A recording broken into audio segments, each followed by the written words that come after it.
केजरीवाल जेलमधनं जेव्हा जामिनावरती सुरुवातीला बाहेर आलेले होते, त्यानंतर लोकसभेची निवडणूक झालेली होती. लोकसभेच्या निवडणुकीमध्ये तेव्हा अरविंद केजरीवाल यांच्या पक्षाच्या ज्या जागा होत्या त्या जागा देखील दिल्लीमध्ये होत्या, त्यांनी प्रचार देखील केलेला होता. मात्र अरविंद केजरीवाल यांना फायदा झाला नव्हता. लोकांनी केजरीवालांच्या सहानुभूतीकडे बघितलेलं होतं, पण मतं मात्र केजरीवालांच्या सहानुभूतीने दिलेली नव्हती.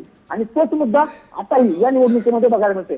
अरविंद केजरीवाल यांनी केलेला भ्रष्टाचार हा दिल्लीतील सर्वसामान्य लोकांमध्ये म्हणा किंवा जे मध्यमवर्गीय आहेत, जो अरविंद केजरीवालांचा मुख्य वोटर होता, त्या वोटरच्या मनामध्ये असं वाटतं त्या वोटरला की अरविंद केजरीवाल यांच्या पक्षानं भ्रष्टाचार केलेला आहे.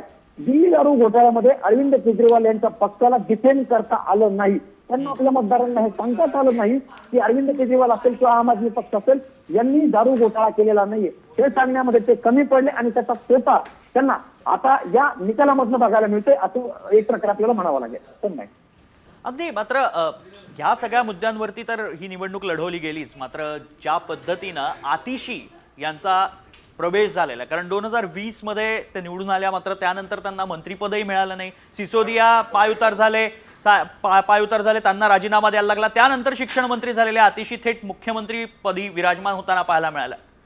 आतिशी फॅक्टर कसा? अरविंद केजरीवाल यांचा माफ करा, आतिशी अरविंद केजरीवाल यांच्या अत्यंत निकटवर्ती म्हणून आतिशी यांच्याकडे बघितलं जातं.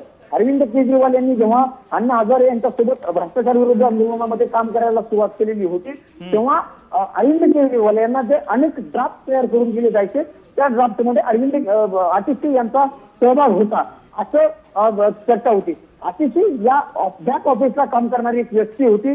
मनीष सिसोदिया यांच्या टीम मध्ये शिक्षणासंदर्भात मनीष सिसोदिया जेव्हा शिक्षण मंत्री होते, त्यांनी जे काम केलेलं होतं त्या शिक्षणाच्या टीम मधून जे ड्राफ्ट बनवले जायचे, त्या ड्राफ्ट बनवण्यामध्ये आतिशी यांचा खूप मोठा रोल असायचा. म्हणजे जी बॅक ऑफिस मनीष सिसोदिया यांचं सांभाळलं जायचं ते आतिशी यांच्याकडनं सांभाळलं जायचं, अशा पद्धतीच्या तेव्हा चर्चा होत्या.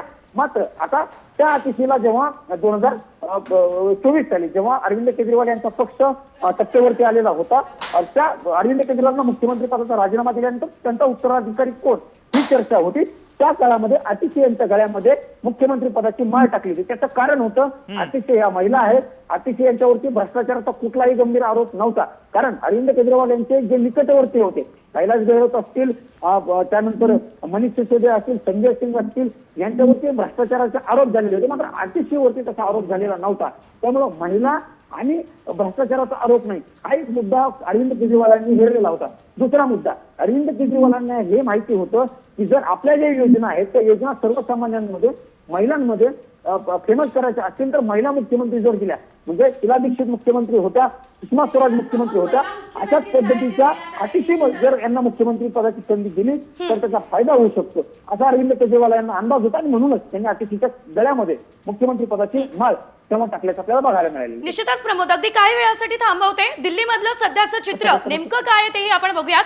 दिल्लीमध्ये 70 जागांसाठी विधानसभा निवडणूक पार पडलेली होती, मतदान झालेलं होतं. आणि सध्या जर आपण बघितलं तर भाजप 46 जागा या ठिकाणी घेताना दिसतंय. मात्र सर्वात महत्त्वाचं म्हणजे काँग्रेसने पुन्हा एकदा खातं आपलं उघडलेलं आहे.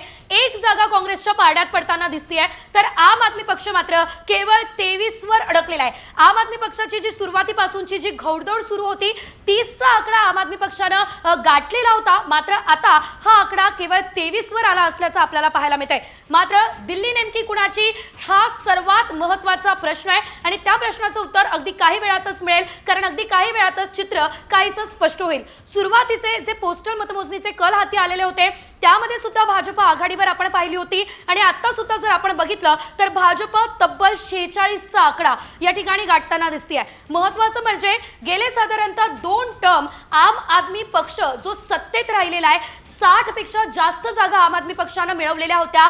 तो आम आदमी पक्ष यंदा मात्र 30 जागा म्हणजे अगदी निम्म्या जागा सुद्धा या ठिकाणी मिळवताना आपल्याला दिसत नाहीये. नेमके काय फॅक्टर होते दिल्लीमध्ये, कसला परिणाम खरं तर आम आदमी पक्षाला या ठिकाणी सहन करावा लागलेला आहे? अरविंद केजरीवाल यांची जेलवारी जी होती दिल्लीमध्ये झालेली, ती त्यांना महागात पडली आहे का? हे एक ना अनेक प्रश्न या ठिकाणी उपस्थित होतात. मात्र सर्वात महत्त्वाचा मुद्दा म्हणजे 2 तासांनंतर आता अरविंद केजरीवाल आघाडीवर आले असल्याचं आपल्याला पाहायला मिळत आहे। सुरुवातीपासून पिछाडीवर असलेले जे अरविंद केजरीवाल आहे ते आता तब्बल 2 तासांनंतर आघाडीवर सध्या दिसत आहे। मात्र अरविंद केजरीवाल यांच्यासोबतचे त्यांचे अतिशय जवळचे मानले जाणारे मनीष सिसोदिया आणि आतिशी या दोघांमध्ये सुद्धा जर आपण बघितलं तर आतिशी सध्या आघाडीवर आहे, मात्र मनीष सिसोदिया हे सध्या पिछाडीवर असल्याचं आपल्याला पाहायला मिळत आहे। तिरंगी लढत अनेक ठिकाणी दिल्लीमध्ये आपल्याला झाली असल्याचं बघायला मिळालेलं होतं आणि आता जर आपण पाहिलं तर दिल्लीच्या सर्व 70